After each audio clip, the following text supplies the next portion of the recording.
The Steam Deck Builder Fest is on, which means a look at upcoming games, most of which have demos, so let's begin with Witch the Showdown, a real-time action deck builder where every fight is a one-on-one duel against a boss and is highly dependent on parries. You build mana by timing parries against incoming attacks, then spend that mana on cards to hit back, reading your opponent's attack patterns instead of thinking about the next turn. 5 difficulty levels stretch from Rookie to Master, with the highest tier built specifically for action game veterans who want the parry windows tightened to a knife's edge. Duel mode hands you pre-built decks and drops you into single fights, while tournament mode runs a roguelite gauntlet, having great anime art and shows that deck builders are more than just turn-based titles. Annihilated is a roguelite dungeon crawling RPG that begins after a hero's party has been wiped, resulting in 4 broken heroes and a brutal choice since you can only save one of them. The hero, the mage, the warrior and the priest each have lost something critical to their existence,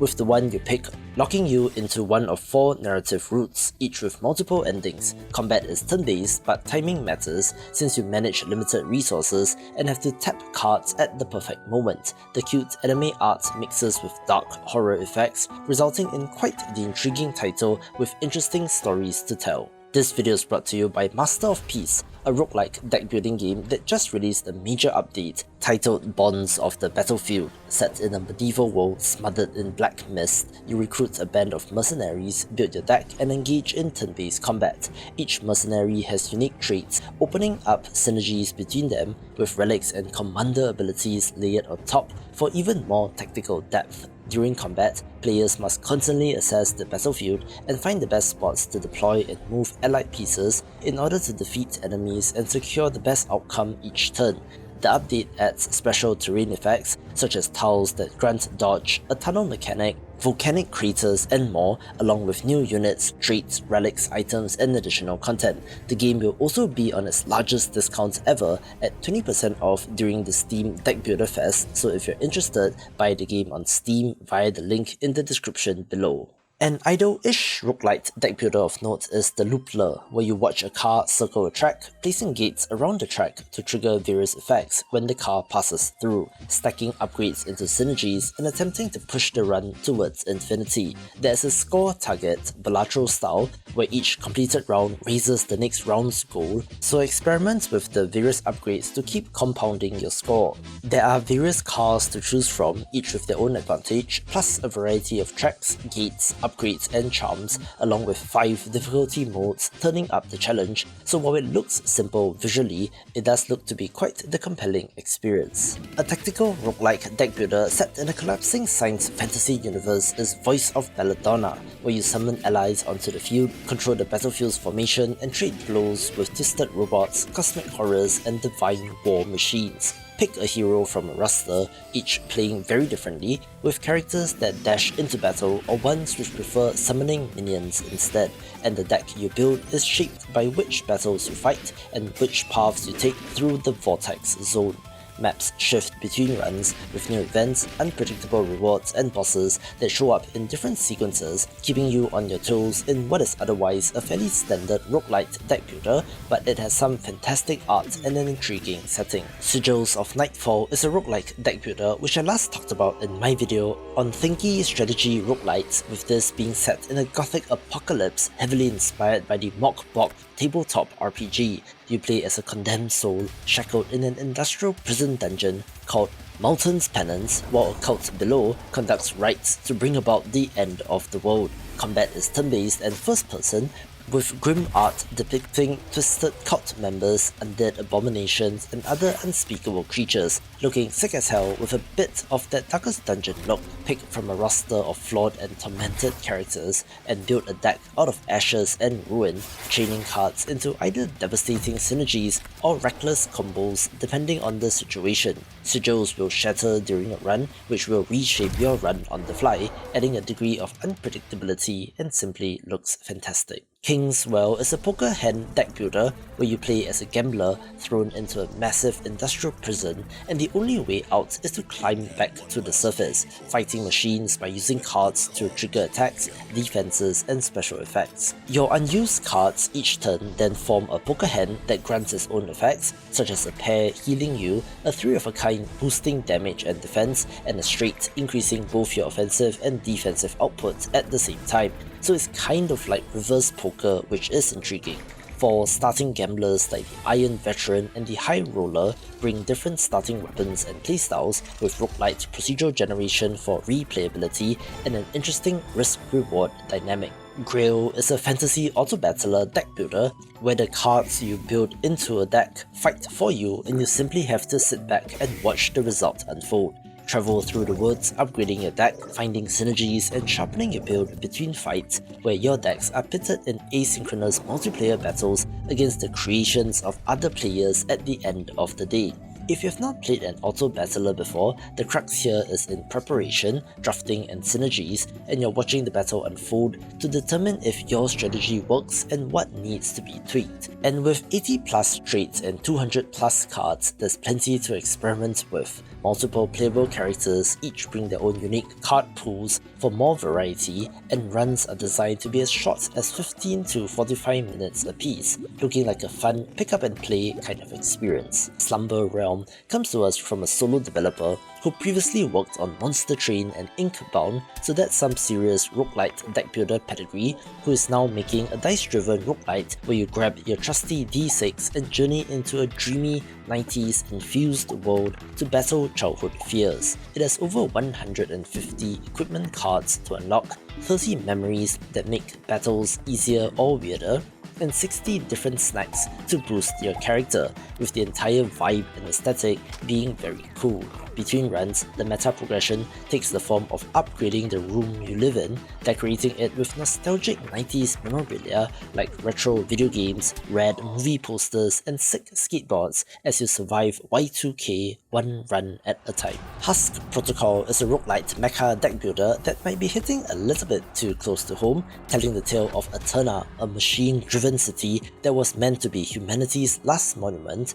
in which you need to help a digitized human consciousness override its mechanical workforce to reach the corrupted core of the city. Utilize the full range of 15 husks, each carrying their own deck, playstyle, and relics as you battle your way through, but be warned that damage is permanent, so a single bad fight chips away at what you have left for the rest of the run. Husk switching lets you jump between bodies when one is near destruction, which keeps the run alive but forces you to adapt to a completely different playstyle as the city mainframe hunts you down across 3 biomes, with a detection meter triggering the biome's guardian early if you mess up, and does look like quite the challenge. Another roguelike deck builder is Fame or Folly, set in an alternate history Renaissance empire where conflicts are settled on the stage instead of the battlefield. Every turn is a casting call with new cards drafted from a rotating shop, effects get triggered and unwanted ones gotten rid of, so the game becomes a question of pivoting your build constantly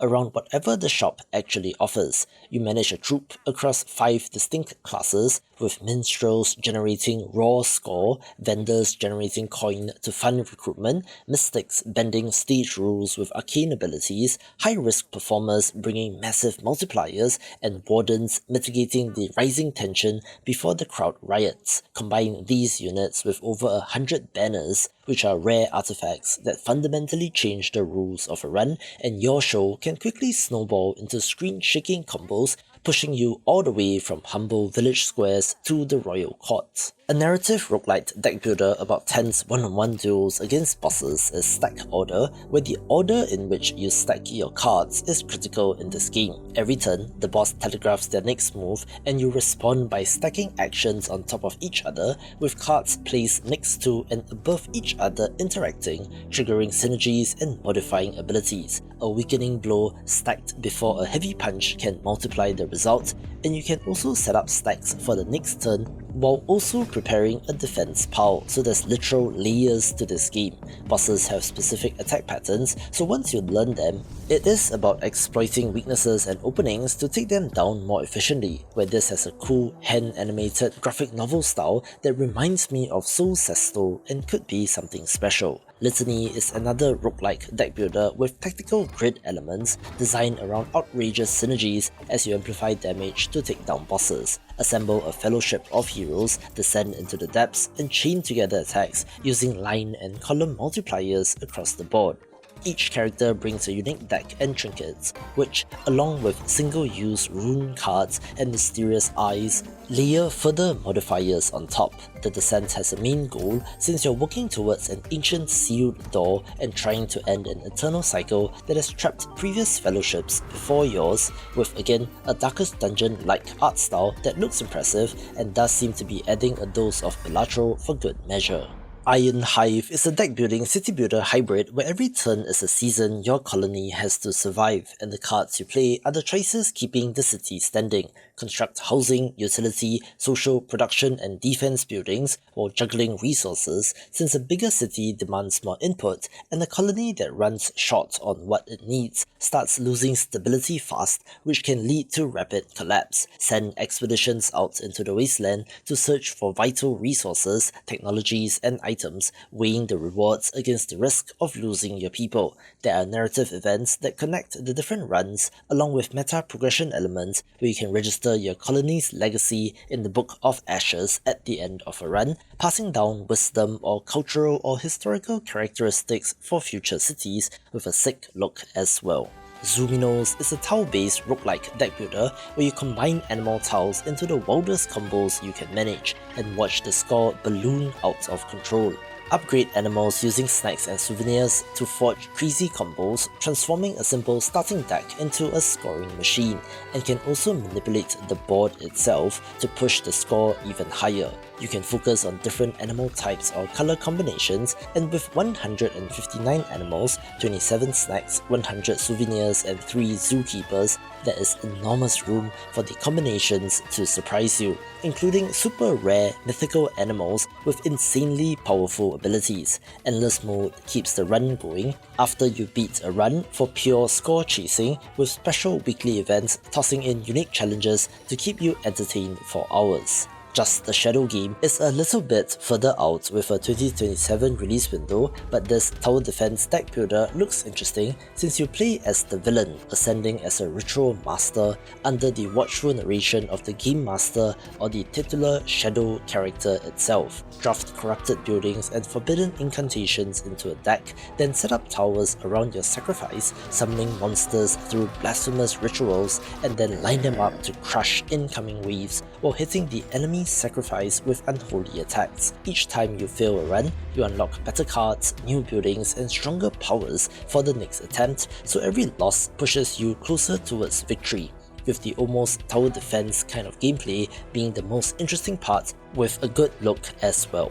Rune Dice is a roguelite where you throw dice across a battlefield using real physics, and when two matching dice land near each other, they fuse into a stronger version that hunts down more matches to set off big chain combos. Every throw is a choice, since one well-placed die can wipe out a whole wave of enemies or set up a combo several turns ahead, so you have to read the board and trust your aim. 8 classes each bring their own dice and powers, with the rogue spreading poison through enemy lines, the mage dropping lightning storms, and the warrior soaking up hits that would take anyone else out, each one playing in a completely different way. Each class also has multiple characters for even more variety, with the demo being very well received and looks like it could be the next big thing. Fogpiercer is a turn-based deck builder set in a world covered by deadly fog, where you build a train selecting from locomotives, carriages and drivers, with each decision adding cards to your deck. This is a tactics title, since your train will come under attack by bandits and you have to fend them off with weapons of your own, from miniguns to artillery, as well as more support or functional cards like shields or rams. Between fights, you gather resources to upgrade or add new carriages, adding more cards into your deck, which you will have to manage. I like how this is turn-based on the grid, but everything is in motion, giving it a sense of speed, with various interactions with enemies like luring them into traps, pushing them off ledges, or tricking them into hitting each other, so very Into the Breach-like, so I'm all for it. Witch's Apocalyptic Journey is a co-op roguelite deck builder for up to 4 people where you form a squad of witches sent to deliver the world its final rites in the kingdom of Eldrin. The witches cannot undo the past, but they can change fate, so before each run, you draw fate cards and place them along a timeline to determine what your squad runs into. Build your deck with cards, add relics to sharpen your style, and boost your stats with blessings, then spend truth crystals to craft powerful super cards while constantly managing and trimming your deck. Enemies have their own abilities and will hit back hard if you're not careful, but playing as a team opens up various combos that would not be possible in single player, although the option is still there if you want to play alone, with some absolutely gorgeous art as well. Something a little different is Castle Away, a roguelite auto-battler castle builder where you find the crown while exploring a cursed realm, and as you pick it up, the ground rises to reveal a huge floating keep, which you are now in command of, having to build, fight, and upgrade as you defeat various monsters. You start with a 3x3 grid for placing buildings with the option to enlarge it as the run goes on, with each building affecting the ones around it. For example, a monument next to your archery boosts its damage, walls chained together multiply your defense, and banners along a row cuts cooldowns across it. Finding the right combos will be critical as you take on various monsters while exploring the world, where being too defensive might result in monsters piling up before you can kill them, while a more glass cannon build can still do big damage but also fall apart quickly, where the art does remind me a little bit of Kingdom Rush and looks good. Echo Generation 2 is a turn-based sci-fi deck building RPG and the sequel to a pretty cool game, keeping the stunning voxel art style that this developer is known for, but adds new systems and mechanics. You play as Jack, the father to the kids in the original game, setting out on an adventure to deal with a growing cosmic threat. There are 6 playable characters, each with their own decks and customizable builds, where you're learning their stories and playstyles early on in the game, and then selecting a party of 3 as you progress. There are plenty of combos and character synergies to discover, with the turn-based combat looking clever since you have to match symbols to break enemy defenses, create openings, and launch powerful attacks, perhaps a little bit like Sea of Stars, with the story shifting between perspectives, tones, and worlds, including noir horror and neon cyberpunk, and looks absolutely amazing. Drill Keeper is a deck-building roguelike siege defense game where you play as a heroic drill keeper, traveling the galaxy to secure resources for your people, building fortifications around your planetary drill to keep alien attackers from destroying it. However, your main motivation is a little bit more direct, since your parent corporation has installed a neural implant that will kill you the moment your drill goes down, so the entire run becomes about protecting expensive corporate property at all costs. Each planet has unique challenges and objectives that unlock new cards and planets when completed, with occasional supply drops adding additional resources, rare artifacts, and more cards mid-run. Procedurally generated dig sites pull from unique planetary modifiers, so one planet might surround you with bountiful treasures and brittle walls, with the enemy spawn pool far away, while another puts the riches deeper and the enemies right next to you, so you have to change your strategy accordingly, and also looks like a mega hit. Golden Swirl is a semi-real-time action card game that blends the strategy of cards with the movement and reflexes of action gameplay. Set in a dark fantasy world, being pulled apart by an ancient swirl, quietly consuming reality. You pick from characters like the Grail Knight or the Stiora Hunter, each starting with entirely different relics and cards that lead to distinct deck building directions, then push through levels like Mistvale Grove and Illumi Ruins, facing whatever the world throws at you. There are 120 plus cards across 6 series and over 100 relics, each shaping combat in its own way, so a build can grow dramatically based on what you find and what you choose to keep. There are also NPCs scattered throughout the world, with branching choices to make that unlock hidden content or yield unique rewards, resulting in variety across runs and has some of the best art that I have ever seen. Dice Vaders is a dice-based roguelike drafting game set in the Star Vaders universe where it flips the perspective and has you playing as the alien bosses instead of the heroes from the first game.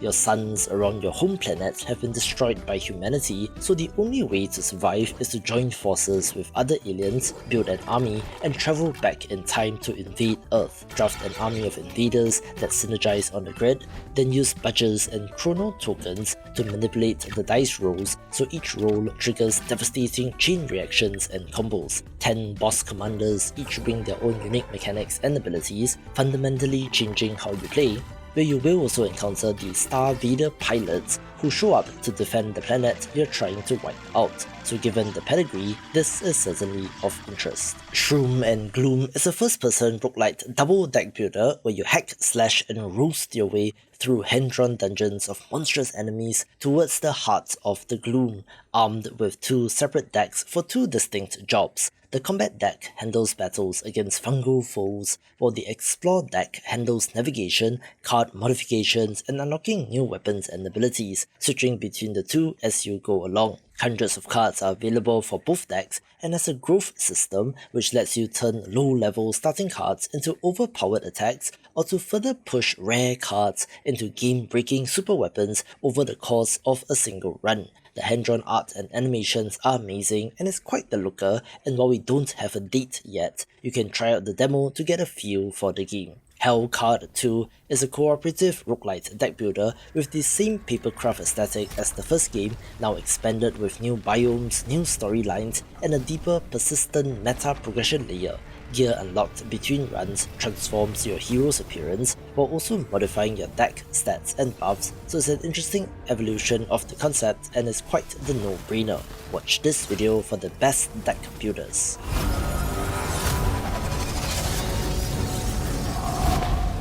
Welcome back.